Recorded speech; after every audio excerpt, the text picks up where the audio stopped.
Two battles of note in early May of 1863, but first let's discuss Virginia.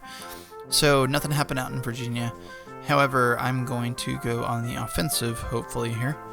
I did attack Harper's Ferry. I wasn't able to take it, but what I am able to do is I'm going to tear up the rail line and throw down a plunder card, which is nice because I need the money desperately. So as you can see, I get $35,000, and in return I lose 45% loyalty, military control, and then 5 victory points, which is the one that I'm really concerned about. But I need the money because we're down to $18, and all we were able to build was this. I don't even think we did like 1 line infantry, 1 cavalry, and that was about it. So we're hurting on money. We did throw more money down the rail pool. But what we're going to do is we're going to move a corps forward. We're moving Longstreet up to where Lee is at. We're moving Lee where D.H. Holmes, or Theophilus Holmes, is at. And then we're moving Claiborne forward because we're going to attack with Jackson. We're going to attack Crittenden. Now, he's getting there on day 13, which is a bit worrisome. However, my hope is I have a general idea what his force is here. It's about 6 divisions. And the way I'm laying everything out, Longstreet won't be able to participate in the attack. But we'll have Lee attached to Holmes's 2 divisions. We'll have Claiborne forward, which is 3 divisions, and then Jackson, which is 3. So we'll have 8 divisions of troops attacking with very good generals, including Lee. So hopefully we can put a hurting on him. I'm doing this mainly because he's got 2 armies on my left and my right, and as the days go by, he is getting stronger, and the differential between strength of him and me is going to continue to widen. I think really this is probably the closest it's going to be in terms of balance, because as you can see, we're having a very difficult time even putting really anything on the field each turn, whereas he's going to continue to get a boatload of money and a war supply and continue to build up his forces. So I figure now's a better time than any to really start trying to do some damage to him.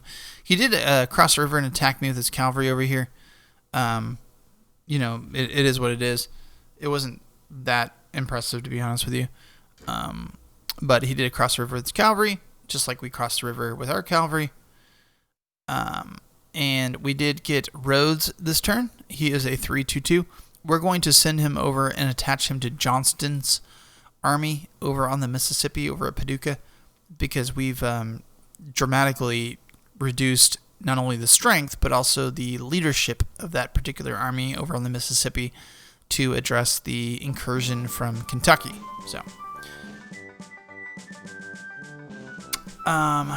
anything else to cover in Virginia? I don't believe so. Okay, now Tennessee. Let's see, which battle's that? Alright, so we attacked. He had 29,000 across the river. This was Meade and his 3 divisions. Starting off, we did not do well. So round 1 was our 3 divisions. They showed up. They exhibited cowardice. I think that was largely probably because their cohesion was already pretty low. They were arriving on the day like 11 or 12. They had to go rail over and then march north. So, and then they also didn't have a wagon train or an HQ or medical.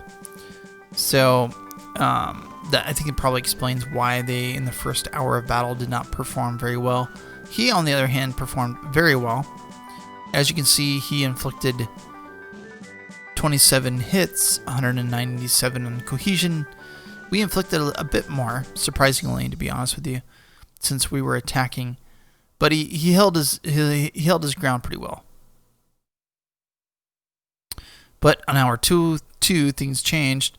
We showed up with the other 4 divisions that were under Beauregard, so now we had 55,000 troops to his 29, and we performed very well. The ultimate result is we lost a bit more troops, mainly because of that first round of battle, but overall we performed better than he did.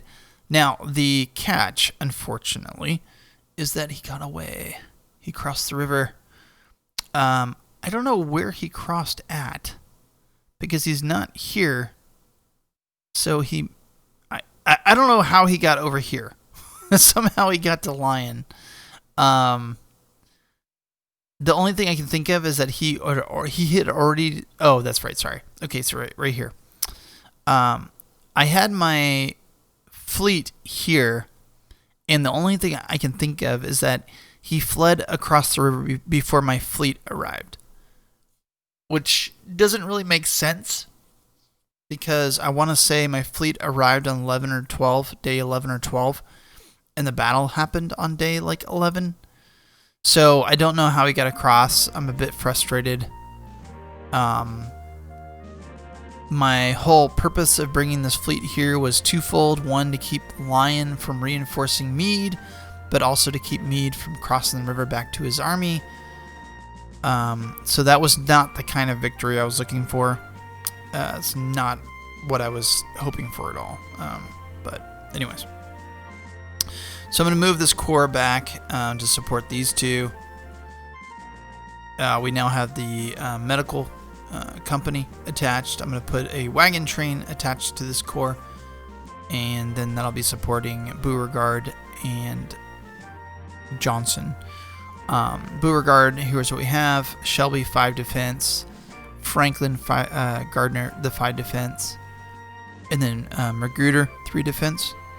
And I'm moving Richard Anderson, who has an elite division or brigade, back over to Johnson.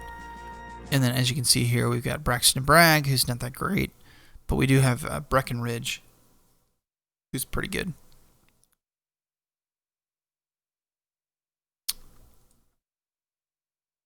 As you can see here in the middle area, here in the middle of Kentucky, got a lot of different things going on. I'm going to move Shelby or John Morgan up towards this rail line here and go after what he has here. I'm going to move this guy up here, and then what I want to do is I want to move my ranger here.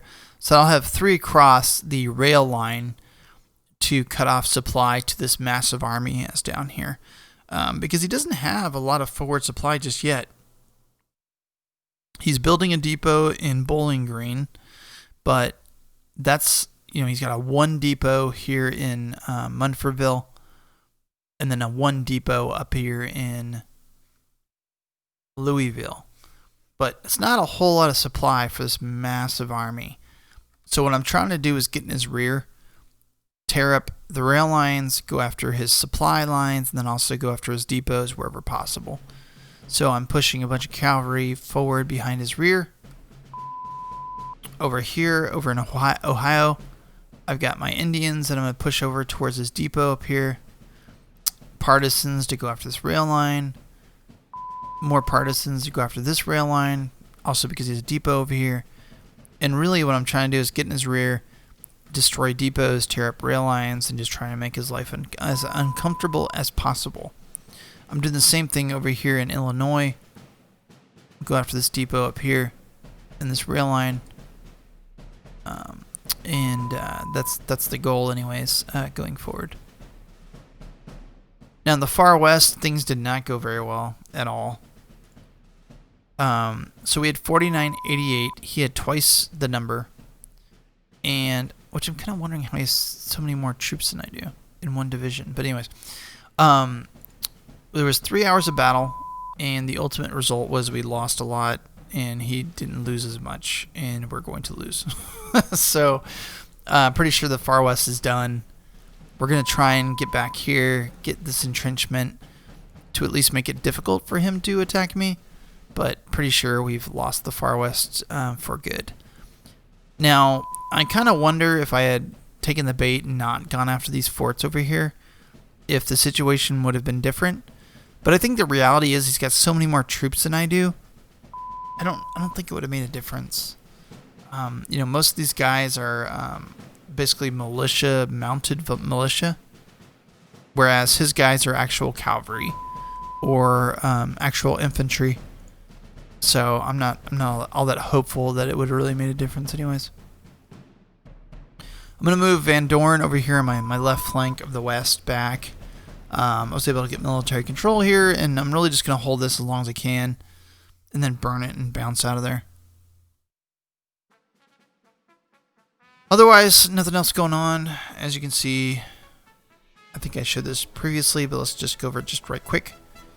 I'm going to put another line infantry element chit here, and then a cavalry.